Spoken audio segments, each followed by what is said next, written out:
அல்லேலூயா, அல்லேலூயா. இருவராய் இருந்தவர்கள் இன்று ஒருவராய் வந்த காரணம் என்ன அப்படின்னா தேவனுடைய அன்பு மட்டும்தான். உள்ளத்தின் ஆழத்திலிருந்து தேவனுக்கு நான் மிகப்பெரிய ஒரு நன்றியை செலுத்துறேன். வாழ்நாள் முழுவதும் நீங்கள் வாழ்ந்து சந்தோஷமாக இருப்பீர்கள். இன்று உலகம் முழுவதும் ஒரு முக்கியமான நாள். உங்க எல்லாருக்கும் தெரியும், இன்டர்நேஷனல் உமன்ஸ் டே இங்கிலீஷ்ல சொல்லலாம், இல்ல இனிய பெண்கள் தின நல்வாழ்த்துக்கள் அப்படின்னும் சொல்லலாம். இன்று தேவன் உங்களுக்கு தரக்கூடிய வார்த்தை எடுத்து வாசிங்க. அதுவே இந்த மாதத்துக்கான வாக்குத்தத்தமாகவும் இருக்கிறது. ரூத் 3ஆம் அதிகாரம் 10ஆம் வசனம். எடுத்து வாசிங்க. அதற்கு அவன், மகளே, மகளே, நீ கர்த்தரால் ஆசீர்வதிக்கப்படுவாயாக. நீ கர்த்தரால் ஆசீர்வதிக்கப்படுவாயாக. கீழ்பாகம் வாசிங்க. இப்போ உன் முந்தின நற்குணத்தை பார்க்கிலும் உன் பிந்தின நற்குணம் உத்தமமா இருக்கிறது. இன்று தேவன் உங்களுக்கு தரக்கூடிய ஆவிக்குரிய மன்னா என்ன அப்படின்னா, உங்கள் முந்தின நற்குணத்தை பார்க்கிலும் உங்கள் பிந்தின நற்குணம் உத்தமமாய் மாறும். நம்புகிற மாத்திரம் கைகளை உயர்த்துங்க. அப்படின்னா என்ன அர்த்தம்? இதுவரைக்கும் நம்ம இம்பர்ஃபெக்டா இருந்திருப்போம். இனிமேட்டு நம்மளோட வாழ்க்கையை தேவன் பெர்ஃபெக்ட்டா மாத்துவார். ரூத்தோட வாழ்க்கையை தேவன் பெர்ஃபெக்ட்டா மாத்தினாரு. அது போல நம்மளுடைய வாழ்க்கையையும் அவருடைய வார்த்தை மூலியமாய் மாத்த வல்லவராய் இருக்கிறார். இத பாருங்க. அதற்கு அவன் யார் அப்படின்னா போவாஸ். உங்களுக்கு எழுதுற பழக்கம் இருந்தா எழுதிக்கங்க. 3 காரியங்களை நம்ம பார்க்க போறோம். 1 ரூத், 2வது நகோமி, 3வது போவாஸ். இதற்கான ஆவிக்குரிய அர்த்தமும் நான் உங்களுக்கு சொல்றேன், வேணும்ன்றவங்க எழுதிக்குங்க. ரூத் அப்படின்றதுக்கான ஆவிக்குரிய அர்த்தம் நெருக்கமானவள் அல்லது அன்பானவள். 1. நகோமி அப்படின்றதுக்கான ஆவிக்குரிய அர்த்தம் இனிமை அல்லது இன்பம். போவாஸ் அப்படின்றதுக்கான ஆவிக்குரிய அர்த்தம் மீட்பரின் உருக்கம். நான் இன்னொரு தடவை கூட சொல்றேன், வேணும்ன்றவங்க எழுதிக்கலாம். இது வேதத்தின் ஆழம். 1 ரூத். ரூத் அப்படின்னா நெருக்கமானவள், மோஸ்ட் லவபிள் அல்லது அன்பானவள். 2வது நகோமி, இனிமை அல்லது இன்பம், ஸ்வீட்னஸ். 3வது போவாஸ், மீட்பரின் உருக்கம், ரிடீமர்ஸ் கம்பேஷன். இப்போ இந்த 3 காரியங்களை பத்தி தான் நம்ம ரொம்ப ஆழமாக பார்க்க போறோம். தேவன் என்னோடு பேசுவார்னு சொல்றவங்க மாத்திரம் கைகளை உயர்த்தி ஒரு அல்லேலூயா சொல்லலாம். கண்டிப்பா தேவன் உங்களோடு பேசுவார். மறுபடியும் வாசிங்க. அது 3:10 வாசிங்க. உன் முந்தின நற்குணத்தை பார்க்கிலும் உன் பிந்தின நற்குணம் உத்தமமாய் இருக்கிறது. ஏன் ரூத் சாட்சி பெற்றார்கள்னா, அவங்க கிட்ட ஒரே விஷயம் இருந்தது, கீழ்ப்படிதல். யார் என்ன சொல்றாங்களோ அது ஆவிக்குரிய ரீதியில கேட்கறதுக்கான செவி இருந்தது, இருதயம் இருந்தது. அவங்க என்ன பண்றாங்கன்னா, நீங்க ரூத் 1ஆம் அதிகாரத்துல இருந்து நீங்க வாசிச்சு பாத்தீங்கன்னா உங்களுக்கு டீடைலா புரியும். இந்த 1ஆம் அதிகாரத்துல 1ல இருந்து வாசிங்க.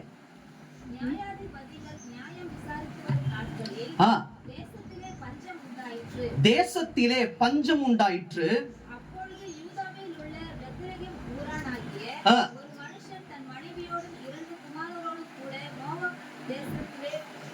நான் உங்களுக்கு சொல்றேன், அதுக்கப்புறம் வாசிச்சு பாருங்க, உங்களுக்கு டீடைலா புரியும். ஒருவன் இருந்தான், அவனுக்கு ஒரு மனைவி இருந்தாங்க, 2 பிள்ளைகள் இருந்தாங்க. அவருடைய பெயர் என்னன்னு சொல்லிட்டு இப்போ பார்க்க போறோம். அவர்களுக்கு 2 குமாரர்கள் இருந்தாங்க. ஒன்னு மக்லோன், இன்னொன்னு கிளியோன். யாரு? மக்லோன், இன்னொன்னு கிளியோன். மக்லோனோட வைஃப் பேரு தான் ரூத். கிளியோனோட வைஃப் பேரு ஒர்பால். இப்போ நீங்க படிச்சு பாருங்க, உங்களுக்கு டீடைலா புரியும். வாசிங்க.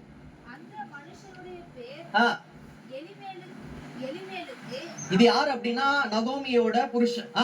அவன் மனைவியின் பேர் நகோமி. அவனுடைய 2 குமாரரில் ஒருவன் பேர் மக்லோன், மற்றொருவன் பேர் கிளியோன். யூதாவில் உள்ள பெத்லெகேம் ஊராகிய எகிப்தியராகிய அவர்கள் மோவாப் தேசத்திற்கு போய் அங்கே இறந்து விட்டார்கள்.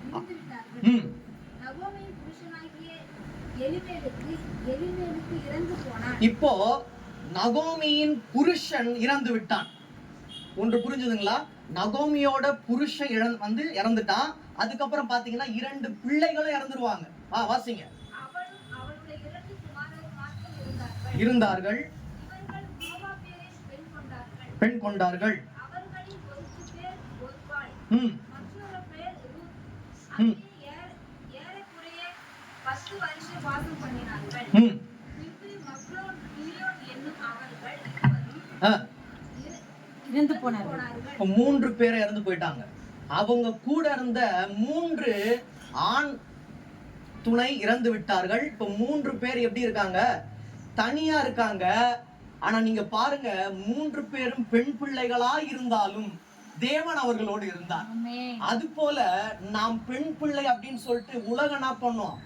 பெண் ஆண் சொல்லிட்டு பிரிச்சு வைக்கும். ஆனா தேவனுடைய பார்வையில் நீங்கள் உத்தமமா இருக்கிறதுனாலதான் ஆண்கள் இல்லைனாலும் போவாசை கொண்டு தேவன் என்ன பண்ணாரு? ரூத்தை மேன்மையாக எடுத்து பயன்படுத்தினார். நம்மையும் தேவன் மேன்மையாக எடுத்து பயன்படுத்த வல்லவராய் இருக்கிறார். விசுவாசிக்கிறவங்க மட்டும் கையில உயர்த்தி ஒரு அல்லேலூயா சொல்லலாம்.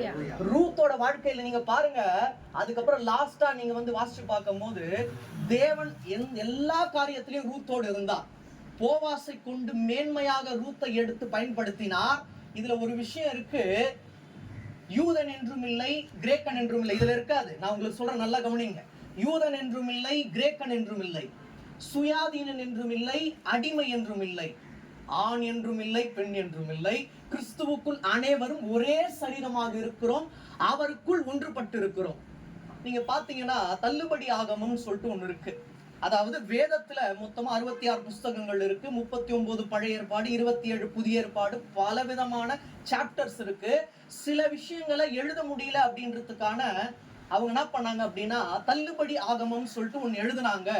அதுல ஒரு முக்கியமான புஸ்தகத்துல மேரி மேக்டலின் பத்தி இருக்கு. நான் அது உங்களுக்கு சொல்றேன், ஏன்னு சொல்லிட்டு உங்களுக்கு புரியும். உமன்ஸ் டேனால உங்களுக்கு நான் வந்து சொல்றேன், தேவன் சொல்றதுனால சொல்றேன். மேரி மேக்டலின் வந்து சீஷர்களோடு இருந்தாங்க. மொத்தமா ஆண்டவராக இயேசு கிறிஸ்து கூட இருந்த சீஷர்கள் மட்டும் உங்களுக்கு எல்லாரும் தெரியும். மொத்தமா 12 பேர் இருந்தாங்க. யூதாஸ் வந்து தேவனை காட்டி கொடுத்ததுனால அவன் வந்து நாண்டு கொண்டு இறந்து போனான். அதுக்கப்புறமா மத்தியாஸ் அப்படின்னு ஒருத்தன் இணைக்கப்பட்டான். இப்ப 12 பேர் இருக்காங்க. சீஷர்கள் ஆண்டவராகி இயேசு கிறிஸ்து கூட அநேக கேள்விகள் கேட்பாங்க. அதற்கு ஆன்சர் வந்து பெர்ஃபெக்ட்டா இருக்கும். அடுத்த ரிப்ளை வந்து கன்ஃபியூஷனுக்குள்ள கொண்டு போகாது. அப்ப அந்த 12 சீஷருக்குள்ள இருந்த ஒரே ஒரு ஸ்திரீ யார் அப்படின்னா மேரி மேக்டலின். அவங்க அந்த தள்ளுபடி ஆகமத்துல ஒரு கேள்வி ஒண்ணு கேட்கறாங்க. இத தேவன் எனக்கு வந்து இத ஆழ்ந்து தியானி அப்படின்னு சொன்னாரு. நான் தியானிச்சதுனால உங்களுக்கு சொல்றேன். அவங்க கேட்ட கேள்வி, கிளைகள், இலைகள், கனிகள், இந்த 3ல எது மேன்மையானதுன்னு கேக்குறாங்க. புரியுதா உங்களுக்கு? கிளைகள், இலைகள், கனிகள், இதில் 3ல எது மேன்மையானது? ஆனா இயேசு கிறிஸ்துவோட ஆன்சர் 3மே மேன்மையானது அல்ல. வேர் நல்லா இல்லைன்னா இந்த 3த்துக்கும் வேல்யூ இல்லை. இந்த 3 இருக்கு பத்தியா, இந்த 3 தான் அவங்களோட கேரக்டர்ஸ். உங்க 12 பேரோட கேரக்டர்ஸ் தான் கிளை, இலை, கனி. இது 3மே நன்றாக இருக்க வேண்டுமானால் வேறாகிய நான் உங்களோடு இருக்கணும்.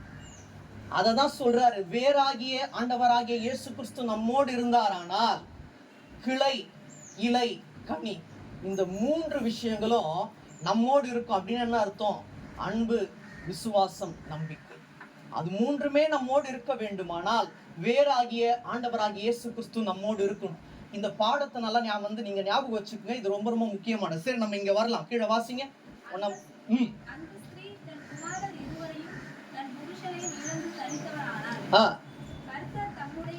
இதுல ஒரு வார்த்தை இருக்கு, தனித்தவளானால். நம்ம தனிமையா இருக்கும் போதுதான் கனி கொடுக்க முடியும். அப்படின்னா என்ன அர்த்தம்? தனிமையான வாழ்க்கையில தான் தேவன் நம்மை நடத்துவார். உங்க இருவருக்கும் தேவன் சொல்ற விஷயம், வரக்கூடிய நாட்கள்ல உங்களோடு இருந்தவர்கள் உங்களை விட்டு சென்றாலும் பிரியாத தேவன் உங்களோடு இருப்பார். தனியா இருந்தாலும் கவலைப்படாதீங்க, உங்களோட வாழ்க்கையை கனி தரும் வாழ்க்கையாக தேவன் மாற்றுவார். விசுவாசிக்கிற மாதம் கையில தேவன் தர வாக்குதத்தமான வார்த்தை, இது உறுதியான வார்த்தை. இது ஒரு நாளும் கீழே விழாது. உங்களுடைய முந்தின நற்குணத்தை பார்க்கணும், உங்களுடைய பிந்தின நற்குணம் தேவனுக்குள்ளாக உத்தமமா இருக்கும், பெர்ஃபெக்ட்டா இருக்கும். யார் என்ன சொன்னாலும் உங்களோட வாழ்க்கை 1 வருஷம் 2 வருஷம் 3 வருஷம் அப்படின்னு என்ன பண்ணலாம்? சாபமான வார்த்தைகளை உங்களிடம் சொல்லிவிட்டு சென்று விடலாம். எவ்வாறு குருவி பறந்து போகிறதோ, காரணமில்லாத இட்ட சாபம் உங்களை விட்டு பறந்து போகும். தேவனை நித்திய சமூகமாய் உங்களோடு இருந்து ஆட்கொண்டு வழி நடத்துவார். கீழே வாசிங்க.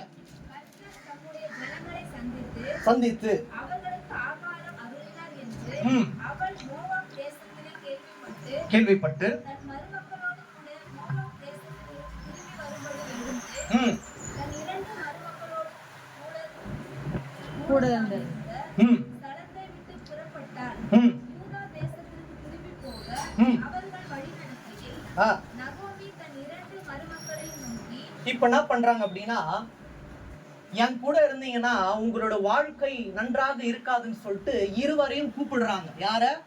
ஒர்பாலையும் ரூத்தையும் கூப்பிடுறாங்க. நீங்க என்ன பண்ணுங்கம்மா, இங்க இருக்காதீங்க, உங்களோட சொந்த வீட்டுக்கு போங்க. ஒர்பால் ஆரம்பத்துல நான் என்ன ஆனாலும் உங்க கூட தான் இருப்பேன்னு சொல்லிட்டு என்ன பண்றாங்க, பலவித வேர்ட்ஸ்னால என்ன பண்றாங்க, அவங்களுக்கு தெரியும் யாருக்கு, நகோமிக்கு. ஆரம்பத்துல கூட இருக்கேன்னு சொல்லிட்டு உறுதியா யாரு சொல்றாங்களோ அவங்க தான் புரிஞ்சு போயிடுவாங்க.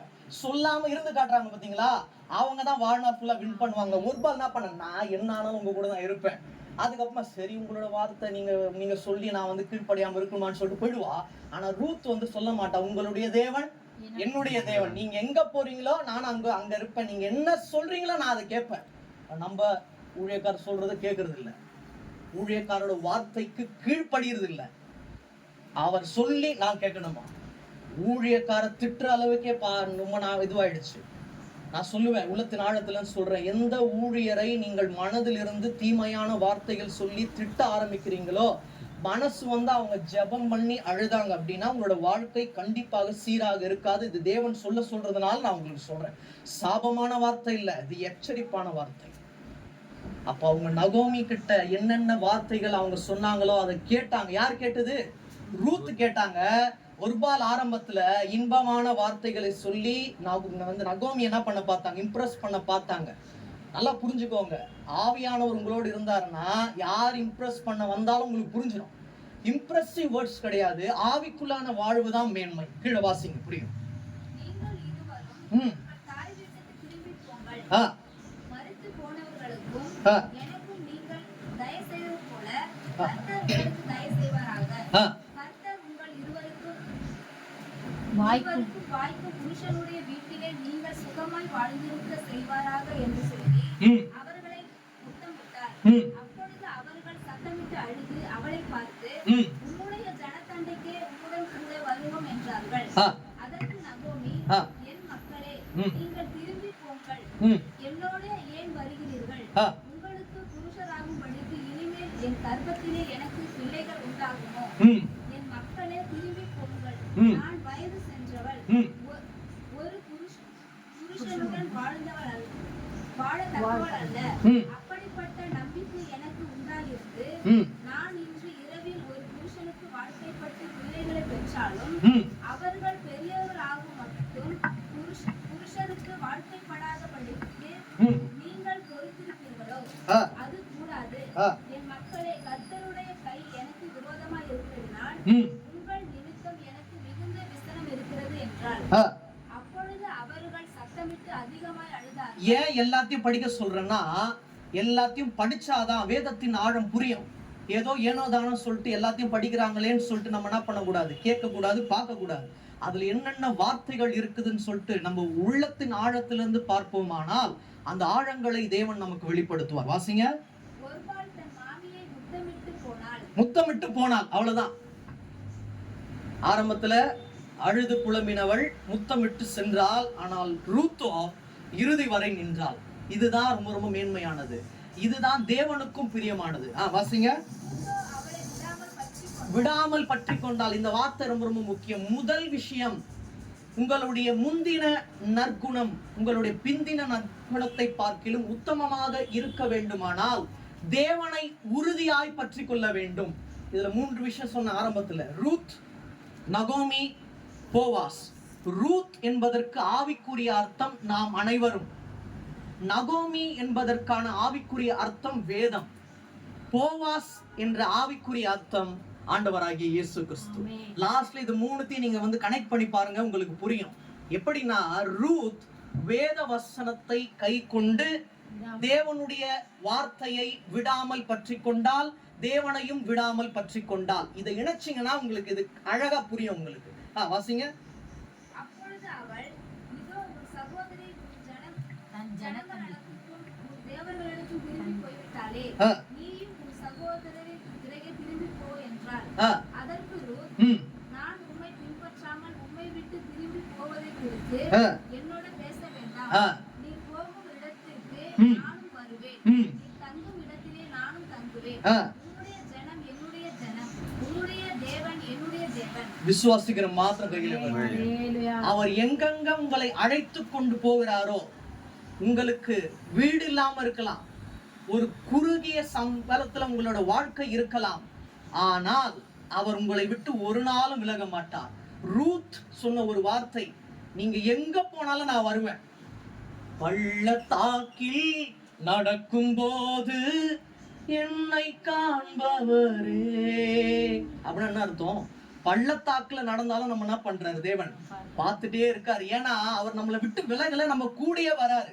நம்ம எங்க போனாலும் நம்ம கூட வருவார். நீங்கள் தனித்து வாழ்ந்தாலும் அவர் உங்களோடு இருப்பார். அதனாலதான் ரூத்தோட விசுவாசம் நமக்கு வேணும். தேவன்கிட்ட என்ன பண்ணணும்?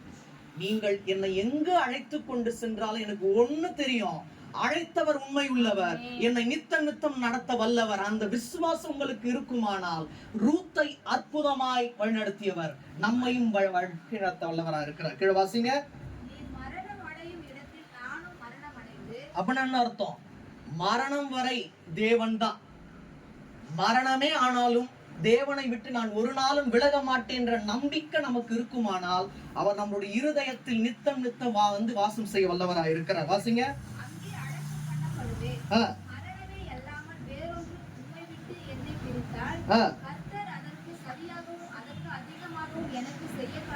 இப்படி யாராச்சும் சொல்ல முடியுமா? மரணமே அல்லாமல் உம்மை விட்டு பிரிக்க ஒருவராலும் கூடாது. பிரச்சனையோ வியாகுலங்களோ நோய்களோ எது வந்தாலும், சோதனையே வந்தாலும், நீர் என்னோடு இருப்பீரானால் நானும் உங்களோடு இருப்பேன்.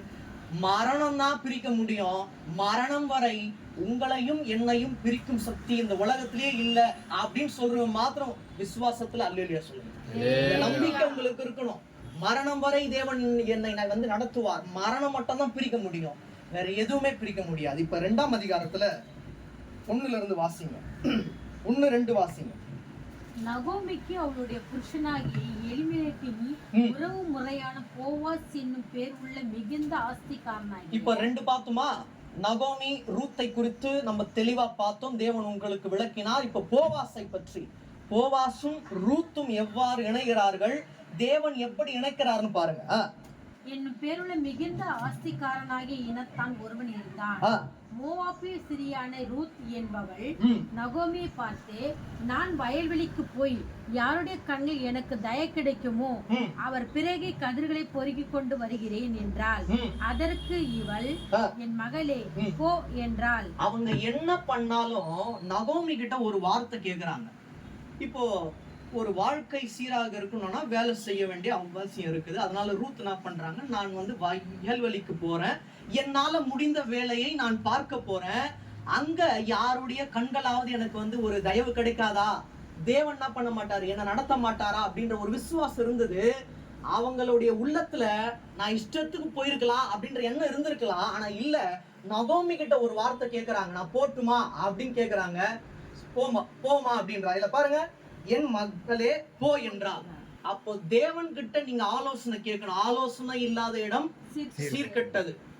இப்ப ஆலோசனை எப்ப வரும்னா அன்பின் நிமித்தம் வரும், பாசத்தின் நிமித்தம் வரும். இப்ப ஆலோசனை ஒருத்தவங்க கொடுக்குறாங்கன்னா அவங்களோட வார்த்தையை கேட்டு அந்த வார்த்தையின்படி நீங்கள் நடப்பீர்களானால் அந்த அந்த ஒரு ஆலோசனைக்கு ஒரு வேல்யூ இருக்கு. இவங்க ஆலோசனை கேட்கறாங்க, கவுன்சிலிங் போறாங்க, யாருக்கிட்ட? நகோமி கிட்ட. அவங்க என்ன சொல்றாங்களோ அது கேட்கறாங்க. நான் போட்டுமா வேணாவா, இங்க நான் விசுவாசிக்கிறேன், இங்க போ அப்படின்னு இல்லாம போகாத அப்படின்னு சொல்லிட்டு இருந்தாங்கன்னா போயிருக்க மாட்டாங்க. அப்படிதான் இருக்கணும். தேவன் எந்த இடத்துக்கு போ சொல்றாரு அங்க போனோம், எந்த இடத்துக்கு போக வேணாம்னு சொல்றாரோ அங்க போக கூடாது. இதுல வேதத்துல ஒரு வார்த்தை இருக்கு, பன்றிகள் முன் முத்தை போடாது அப்படின்னு. என்ன அர்த்தம்? தேவையில்லாத இடத்துல தேவனுடைய வார்த்தையை வீணாக வழங்காது. அதனாலதான் என்கிட்டே கேட்பாங்க, என்ன பிரதர் மெசேஜ் கொடுக்கும் போது ஒரு 30 நிமிஷம் தெளிவா பேசுறீங்க, எங்க கிட்ட பர்சனலா வந்து பேச சொன்னா எதுவும் பேச மாட்டிருக்கீங்க அப்படின்னா, தேவையில்லாத இடத்துல தேவனுடைய வார்த்தையை வீணாக வழங்காதேன்னு தேவன் என்கிட்ட சொன்னது அவங்களுக்கு தெரியாது. அதனால தேவையில்லாத இடத்துல சாமாவும் பேச மாட்டேன், தேவனுடைய ஊழியனாவும் பேச மாட்டேன். எங்க என்ன பேசணும்னு அவர் தான் நடத்துறார். இல்லைன்னா ஊழியத்தை தாண்டி வேலைக்கு போயிட்டு இருப்பேன். ஊழியத்துக்கு வந்தா தேவன் தான் என்ன நடத்தணும்.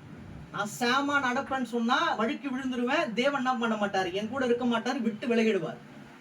இறுதி வரை அவர் நம்மோடு இருப்பாரானால் ஒரு ஸ்டெப்பும் அழகாய் நம்மை வழிநடத்த தேவன் வல்லவராய் இருக்கிறார். எங்களை இந்நாள் வரை வழிநடத்தினார், இனிமேலும் தேவன் எங்களை வழிநடத்த வல்லவர் சொல்றவங்க மாத்திரம் கைகளை உயர்த்துங்க. ரெண்டு மறுபடியும் வாசிங்க. 2:2. மோவாப் சிரியான ரூத் என்பவள் நகோமியை பார்த்து, நான் வயல்வெளிக்கு போய் யாருடைய கண்ணில் எனக்கு கிருபை கிடைக்குமோ அவர் பிறகு கதிர்களை பொறுக்கிக் கொண்டு வருகிறேன் என்றாள். அதற்கு இவள், என் மகளே போ என்றாள். இப்ப 8 வாசிங்க. அப்போது போவாஸ் ரூத்தை பார்த்து, மகளே கேள், பொறுக்கிக் கொள்ள வேறொரு வயலில் போகாமலும் இவ்விடத்தை விட்டு போகாமலும் இங்கே என் ஊழியக்காரர் பெண்களோடு கூட இரும். அப்போ தேவனுடைய பார்வையில் நமக்கு தயவு கிடைக்க வேண்டுமானால் அவரை நோக்கி என்ன பண்ணணும், நம்ம விண்ணப்பம் பண்ணணும். அவர் போக சொல்லும் போது போகணும். அப்படி தேவன் போக சொல்லும் போது நாம் சென்றால் போவாஸ் அவர் என்ன பண்றாரு, ரூத்தை பாக்குறாரு, அவங்க எப்படி உண்மை உத்தமமா இருக்காங்கன்னு பாக்குறாரு. இதை பத்தி நீங்க டீட்டெயிலா தெரிஞ்சுக்கணும்னா 3-9 வாசிச்சீங்கன்னா புரியும். ஆனா இன்னைக்கு இப்போ நம்ம வாசிக்க போறது இல்ல, நமக்கு நேரம் இல்ல. இதுல பாருங்க, அப்பொழுது போவாஸ் ரூத்தை பார்த்து, தேவனுடைய கரம் உங்களோடு இருந்தால் யார் உங்களை பார்க்காதவர்கள் கூட பார்க்கும்படியாக தேவன் செய்வார். அதனாலதான் போவாஸ் பார்த்தா, போவாஸோட பார்வையில ரூத் மேன்மையாக இருந்தா. ஏன்னா போவாஸ் ரூத்தை பார்க்கும் போது தேவனை பார்க்கிற மாதிரியாக இருந்தது. ஏன்னா தேவன், அதாவது ரூத்துக்குள்ள மாம்சத்துக்குரிய ஆவி இல்ல, தேவனுடைய ஆவி இருந்தது. அதனாலதான் ரூத்தை பார்க்கும் போது போவாஸ் சொல்றா, வேற எங்கேயும் போகாத, என்னிடத்தில் இரு. அப்படின்னா என்ன அர்த்தம், தேவன் நம்மளை பார்த்து சொல்றாரு, வேற எங்கேயும் நீங்க போகாதீங்க, என்னுடைய இடத்துல இருங்க, நான் உங்களை அழகாய் வழி நடத்துவேன். கீழே வாசிங்க, 9 வாசிங்க. அவர்கள் அறுக்குறதுக்கு வயல்வெளியிலே நீ பார்த்து அவர்கள் பிறகே போ, ஒருவரும் உன்னை தொடாதபடிக்கு தேவன் நம்மோடு இருப்பாரானால் ஒருவரும் நம்மை தொடாதபடிக்கு தேவனே பாதுகாத்துக் கொள்வார். அந்த வார்த்தை ரொம்ப முக்கியம். நீ போ, அந்த ஊழியக்கார பெண்களோடு போ. அப்போ தேவன் நம்மை யாரிடத்துல இருந்து பாதுகாக்க வேண்டுமானால் ஆவிக்குள்ளானவர்களோட ஆலோசனை கேட்கணும். மாம்சத்துக்குள்ளானவர்களோட ஆலோசனை கேட்டால் வாழ்க்கை சீர்கெட்டு போயிடும். ஆவிக்குள்ளான தேவ ஜனங்களோடு நீங்கள் ஐக்கியம் கொண்டு இருப்பீர்களானால் ஒருவரும் உங்களை தொடாதபடிக்கு தேவன் பாதுகாத்துக் கொள்ள வல்லவராய் இருக்கிறார். கீழே வாசிங்க. வேலைக்காரருக்கு கட்டளையிடுகிறேன், உனக்கு தாகம் எடுத்தால் தண்ணீருக்கு என் அண்டைக்கு போய் வேலைக்காரர் மொண்டு கொண்டு வருகிறதுனால் குடிக்கலாம் என்றாள். அப்பொழுது அவள் தரையிலே முகக்குப்புற விழுந்து வணங்கி, நான் அந்நிய தேசத்தா இருக்க நீர் என்னை விசாரிக்கும்படி எனக்கு எதனால் உம்முடைய கண்ணில் தய கிடைத்தது என்றார். அதற்கு போவாஸ் பிரதித்திரமாக, உன் புருஷன் மரணமடைந்த பின்பு நீ உன் மாமியாருக்காக செய்ததும் நீ உன் தகப்பனையும் உன் தாயையும். இப்போ ரூத்தோட கணவன் இறந்து விட்டார். இறந்து விட்டதுக்கு அப்புறமா ரூத் சுகபோகமா இருந்திருக்கலாம், நல்லா ஜாலியா இருந்திருக்கலாம். ஆனா இல்ல, ஏன்னா தேவன் என்ன பாக்குறாரு. அங்க சொல்றாருல யோசேப்பு, பாவம் என்னை பின்தொடர்ந்து வருகிறது, தேவன் என்ன பாக்குறாரு. ஆனா பாவத்தை விட்டு விலகிறார் யோசேப்பு. அவருக்கு பாவம் செய்யக்கூடியதான ஒரு சமயம் இருந்தது, சான்ஸ் இருந்தது.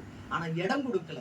தேவன் என்னை பார்த்து கொண்டே இருக்கிறார். யாரும் இல்லதான், இங்க யாரும் என்ன பார்க்கலதான், ஆனா என்னோட பார்வையெல்லாம் இங்க இருக்குது, அவர் என்னை பார்த்து கொண்டே இருக்கு. அதனாலதான் ரூத்துக்கும் இருந்தது. புருஷன் இல்லாவிட்டாலும் நான் எவ்வாறாக இருந்திருக்கலாம், ஆனா இல்ல. அத போவாஸ் என்ன பண்ணாரு, அதை தெரிஞ்சுக்கிறாரு. புருஷன் இல்லை என்றாலும் உன்னுடைய மாமி என்ன சொல்லுகிறார்களோ அதை கேட்டு நீ உண்மை உத்தமமா இருக்கிறதை நான் அறிந்தேன். எல்லாத்தையும் என்ன பண்றாரு, அவரு கலெக்ட் பண்றாரு. அதனாலதான் போவாஸ் அவரோட கண்கள்ல ரூத்துக்கு ஒரு தயவு கிடைக்கும்படியாக தேவன் செய்தார். உங்களுடைய வாழ்க்கையும் உண்மையும் உத்தமமாக இருக்க வேண்டுமானா இருக்குமே ஆனால் தேவன் நீங்க எங்க இருந்தாலும் உங்களை தேடி வருவார், உங்களை அழைப்பார், நித்தம் நித்தமமாய் உங்களை நடத்துவார். வாசிங்க. உன் ஜென்ம தேசத்தை விட்டு முன்னமே நீ அறியாத ஜனத்தண்டைக்கு வந்ததும் எல்லாம் எனக்கு விவரமாய் தெரிவிக்கப்பட்டதே. உன் செய்கைக்கு தக்க பலனை கர்த்தர் உனக்கு கட்டளையிடுவாராக. விசுவாசிகள் மாத்திரம்.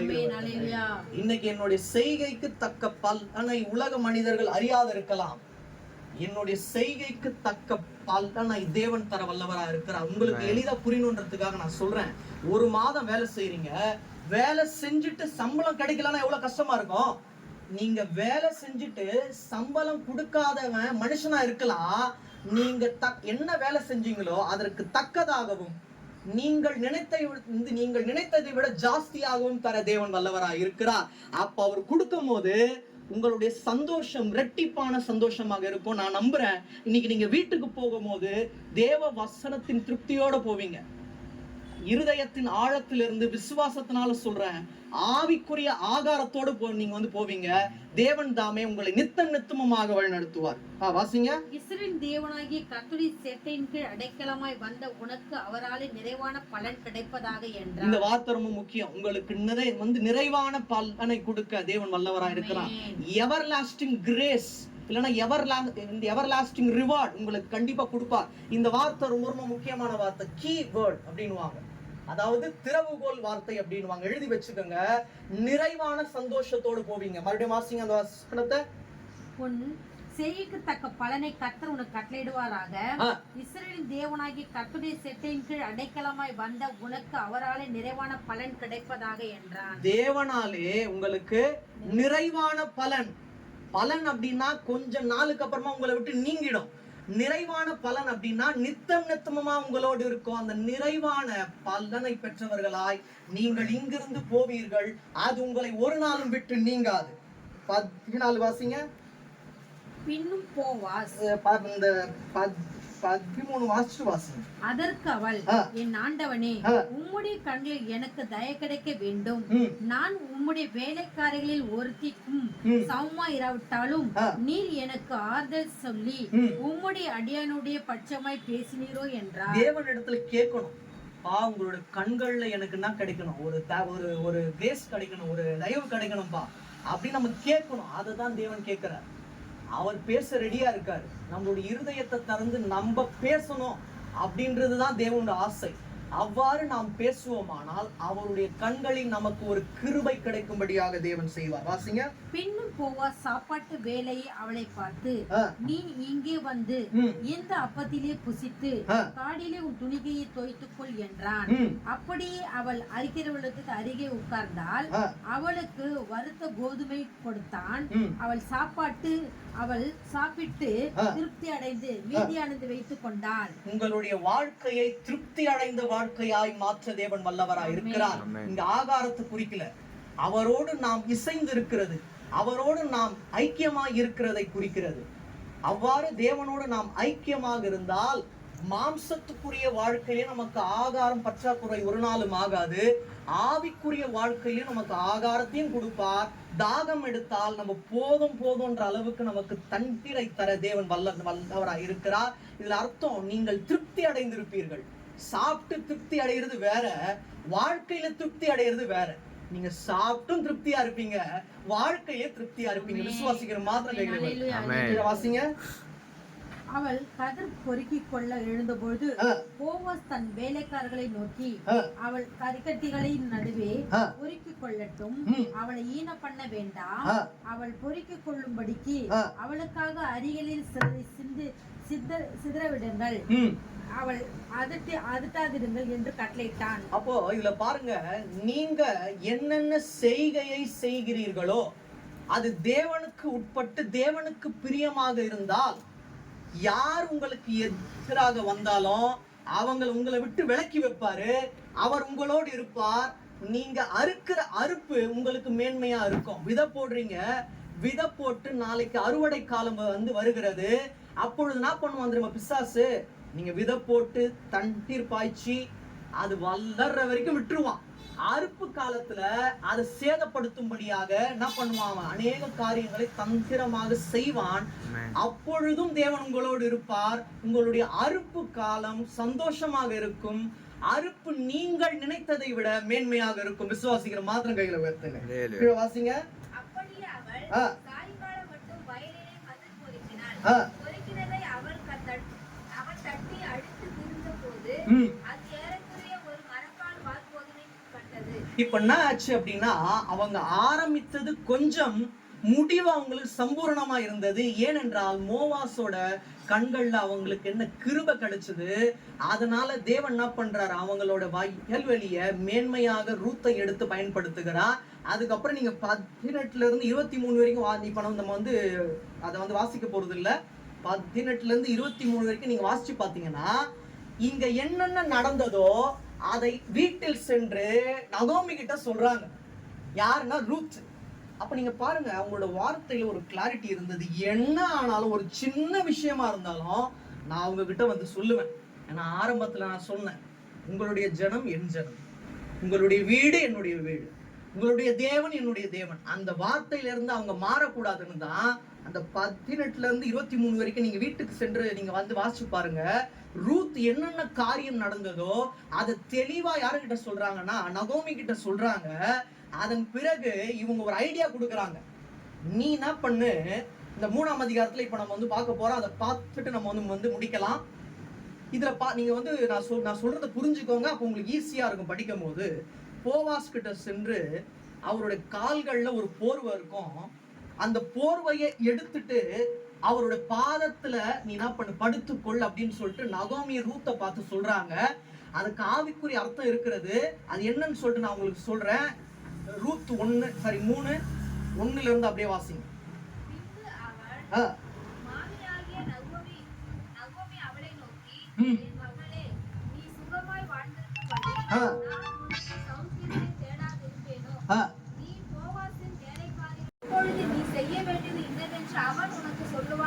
இதுக்கான ஆவிக்குரிய அர்த்தம் தேவனுடைய பாதப்படியிலே நம்ம இருக்கணும்னு அர்த்தம். போர்வையை எடுத்து அதுல என்ன பண்ண, அவரோட பாதத்தடியில படுத்துக்கொள். தேவனுடைய பாதத்தடியிலே நாம் இருப்போமானால் அவர் நீங்க என்ன பண்ணணும் என்ன பண்ணுவாரு சொல்லுவாரு. அந்த வார்த்தைகளை கேள். வாசிங்க. இதுதான் முக்கியம்.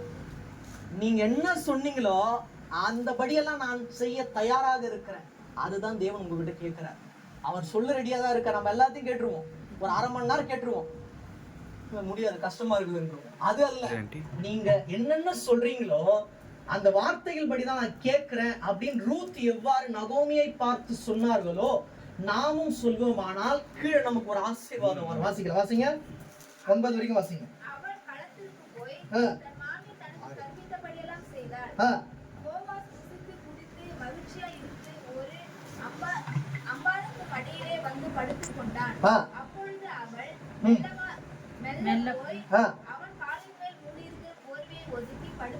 படுத்துக்கொண்டால்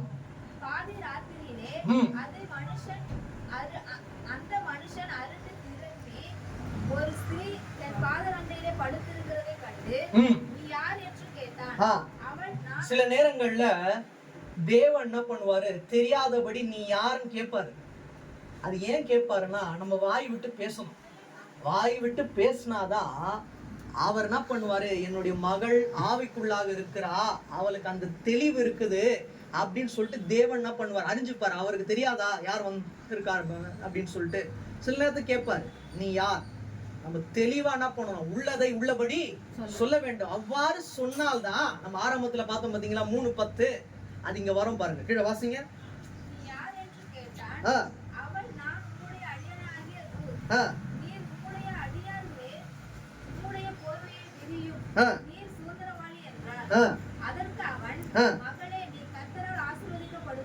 இப்பொழுதுதான் இந்த வார்த்தை என்ன ஆகுது, உறுதியாகுது. நம்ம சொல்லணும், நான் உன்னுடைய அடியாள். அடியாள்னா அவருடைய அடியில் இருக்கிறவளே அடியாள், தேவனுடைய அடியில் இருக்கணும். வேற யாரோட நம்ம வந்து பாதத்திலே இருக்க கூடாது. அவங்களுக்கு எடுத்துக்காட்டுக்காக சொல்றேன். வெளிப்படுத்தின விசேஷம் எடுத்துக்கங்க. லாஸ்ட் சாப்டர் எடுத்துக்கங்க. வெளிப்படுத்தின விசேஷம் 22ஆம் அதிகாரம் 8-9. யோவானாகிய நானே இவைகளை கண்டும் கேட்டும் இருந்தேன். நான் கேட்டு கண்டபோது இவைகள் எனக்கு காண்பித்து தூதனை வணங்கும்படி அவன் பாதத்திலே விழுந்தேன். யாரா? யோவான். அதாவது 12 சீஷர்கள்ல ஒரு சீஷன் தான் யோவான். யோவானுக்கு வெளிப்படுத்தினதுதான் இந்த வெளிப்படுத்தின விசேஷம். இந்த வெளிப்படுத்தின விசேஷத்தை தேவ தூதன் மூலியமா யோவானுக்கு என்ன பண்றாரு, காண்பிக்கிறார்.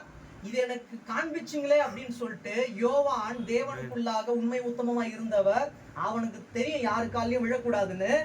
ஆனாலும் யாருக்கும் அறிவிக்காததை எனக்கு அறிவிச்சிங்களேன்னு சொல்லிட்டு அந்த ஓவர் ஃப்ளோயிங்ல என்ன பண்ணிட்டார் அப்படின்னா தூதனோட பாதத்துல விழுந்துட்டார். அதற்கு ரிப்ளை பாருங்க, தூதன் சொல்றாரு 9. அதற்கு அவன், நீ இப்படி செய்யாதபடிக்கு பார், இப்படி செய்யாதபடிக்கு பார், உன்னோடும் உன் சகோதரோடும் தீர்க்கதரிசிகளோடு இந்த புஸ்தகத்தின் வசனங்களை கைக்கொள்கிறவர்களோடு கூட நானும் ஒரு ஊழியக்காரன், தேவனை தொழுது கொள் என்றான். அப்ப யார நம்ம வந்து தொழுது கொள்ளணுமா? தேவனை மட்டும் தான், வேற யாரு பாதப்படியிலும் விழக்கூடாது. தெளிவா சொல்றாரு, உன்னோடும் இதற்கு முன்பாக இருந்த ஊழியர்களோடும் தீர்க்கதரிசிகளோடும் சீஷர்களோடும் நானும் ஒரு ஊழியக்காரன் தான், என்ன தொழுது கொள்ளாத, என்னோட பாதபடியில விழாத தேவனை தொழுது கொள். அததான் ரூத் ஃபாலோ பண்ணாங்க. அதனாலதான் 10 வாசிங்க, 3:10, ரூத் 3:10. அதற்கு அவன், மகளே, நீ கர்த்தரால் ஆசீர்வதிக்கப்படுவாய். நான் விசுவாசிக்கிறேன், இங்க வந்தவர்கள் அனைவரும் கர்த்தரால் ஆசீர்வதிக்கப்பட்டு திருப்தியா தான் போவீங்க. விசுவாசிக்கிற மாத்திரமே வாசிங்க. நீ தரித்திரனும் ஐஸ்வர்யனுமான வாலிபர்களின் பிறகே போகாதீர்கள். இந்த வார்த்தை தான் ரொம்ப முக்கியம். அவர்கள் திருமணமான பிறகு கொஞ்ச நாட்கள்ல அவங்களுடைய புருஷன் இறந்து விடுறாங்க. வாலிபர்களுக்கு பின்னாக நீ போகாததினால் உன்னுடைய முந்தின நற்குணத்தை பார்க்கிலும் பிந்தின நற்குணம் உத்தமமாக இருக்கும் அப்படின்னு சொல்லிட்டு அவர் சொல்றாரு. அந்த வார்த்தை உண்மையான வார்த்தை. அடுத்த வாசிங்க.